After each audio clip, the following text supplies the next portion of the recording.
দৰে বেপাৰীকেইটাক এই ধুৰন্ধৰ বেপাৰীকেইটাক গ্ৰেপ্তাৰ কৰিব লাগে। কাৰণ এজন শিল্পী অসুস্থ বুলি বাৰে বাৰে তেওঁলোকে পিছত জোৰ জুলুম কৰে। পানীত কিয় নামিবলৈ দিলে জুবিনাক?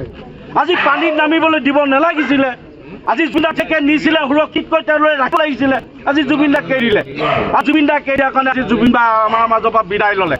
আৰু এতিয়া সেইসকলে আজি তাত গৈ তেওঁলোকে ঘূৰি ফুৰিছে। সেইকাৰণে ক'ব বিচাৰিছোঁ চৰকাৰে অতি সোনকালে এই ধুৰন্ধৰ বেপাৰীকেইটা শ্যামকান্ত মহন্তৰ দৰে বেপাৰীকেইটাক গ্ৰেপ্তাৰ কৰিব লাগে। নহ'লে কিন্তু আমি অসম অঞ্চল তেওঁলোকক কিন্তু শান্তিয়ে থাকিবলৈ দিয়া নহ'ব।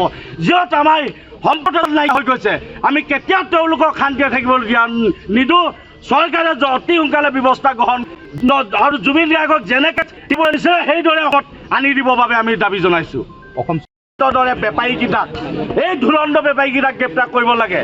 কাৰণ এজন শিল্পী অসুস্থ বুলি বাৰে বাৰে তেওঁলোকে পিছত জোৰ জুলুম কৰে। পানীত কিয় নামিবলৈ দিলে জুবিনাক?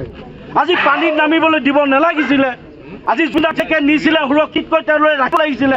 আজি জুবিনদাক এৰি দিলে আৰু জুবিনদাক এৰি দিয়াৰ কাৰণে আজি জুবিনদা আমাৰ মাজৰ পৰা বিদায় ল'লে।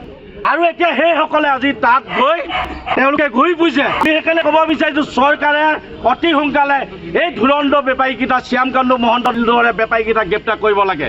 নহ'লে কিন্তু আমি অসম অঞ্চল তেওঁলোকক কিন্তু শান্তিয়ে থাকিবলৈ দিয়া নহ'ব। যিহেতু আমাৰ সম্পদ নাই হৈ গৈছে, আমি কেতিয়াও তেওঁলোকক শান্তিয়ে থাকিবলৈ দিয়া নিদিওঁ। চৰকাৰে অতি সোনকালে ব্যৱস্থা গ্ৰহণ আৰু জুবিন গাৰ্গক যেনেকৈ দিব দিছে সেইদৰে আনি দিবৰ বাবে আমি দাবী জনাইছোঁ।